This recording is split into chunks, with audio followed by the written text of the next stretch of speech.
ബിസ്മില്ലാ, അൽഹംദുലില്ലാ, വസ്സലാത്തു വസ്സലാമു അലാ റസൂലില്ലാ വഅലാ ആലിഹി വസഹ്ബിഹി അജ്മഈൻ. അമ്മാ ബഅദ്. ബഹുമാനപ്പെട്ട അധ്യാപകരെ, രക്ഷിതാക്കളെ, അസ്സലാമു അലൈക്കും വറഹ്മത്തുള്ളാഹി വബറകാതുഹു. ഞാനിന്നിവിടെ പറയാൻ പോകുന്ന വിഷയം നമസ്കാരം എന്ന മഹത്തമായ ഇബാദത്തിനെ പറ്റിയാണ്. നമസ്കാരം ഇസ്ലാമിൻ്റെ 5 തൂണുകളിൽ രണ്ടാമത്തേതായ നമസ്കാരം ഒരു മുസ്ലിമിൻ്റെ ആത്മീയ ജീവിതത്തിൻ്റെ അടിസ്ഥാനം തന്നെയാണ്.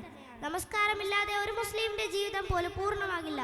നമസ്കാരം എന്തെങ്കിലും കാരണം കൊണ്ട് നിർദ്ദേശിക്കപ്പെട്ടതല്ല, മറിച്ച് മിഅ്റാജ് എന്ന മഹത്തമായ യാത്രയിലൂടെയാണ്. അതിൻ്റെ മഹത്വം എത്രയാണെന്ന് അള്ളാഹു ഖുർആനിലൂടെ പറയുന്നു.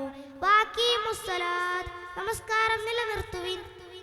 നമസ്കാരം നമ്മളെ പാപങ്ങളിൽ നിന്നും അനാചാരങ്ങളിൽ നിന്നും രക്ഷിക്കുന്ന ഒരു കവചമാണ്. ഖുർആൻ വ്യക്തമാക്കുന്നു, കൃത്യമായി നമസ്കാരം നിർവഹിക്കുന്നവന്റെ ജീവിതത്തിൽ ശാന്തിയും ആത്മവിശ്വാസവും ഉണ്ടാകും. 5 നേരം അള്ളാഹുവിനോട് ബന്ധം പുലർത്തുന്ന ഒരു ഹൃദയം ഒരിക്കലും ശൂന്യമാകുകയില്ല. നമസ്കാരം ഉപേക്ഷിക്കുന്നവർക്ക് അന്ത്യത്യം ഗുരുതരമായ വിഷയമാണ്. മുഹമ്മദ് നബി സല്ലല്ലാഹു അലൈഹി വസല്ലം നമ്മളെ പഠിപ്പിക്കുന്നു. മുസ്ലിമും കാഫിറും തമ്മിലുള്ള വ്യത്യാസം അത് നമസ്കാരമാണ്. സഹോദരങ്ങളെ, ഏതവസ്ഥയിലും ഏത് ആരോഗ്യത്തിലും ഏത് യാത്രയിലായാലും നമസ്കാരം ഉപേക്ഷിക്കരുത്. അത് നിർബന്ധ ഫർളാണല്ലോ. സഹോദരങ്ങളെ, നമ്മുടെ കുട്ടികൾക്ക് നമസ്കാരം പഠിപ്പിക്കേണ്ടത് നമ്മുടെ വലിയ ഉത്തരവാദിത്യമാണല്ലോ.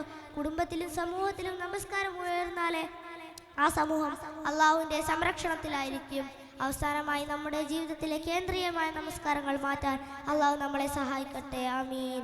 ഇത്രയും പറഞ്ഞ് ഞാൻ എൻ്റെ കൊച്ചു പ്രസംഗം അവസാനിപ്പിക്കുന്നു.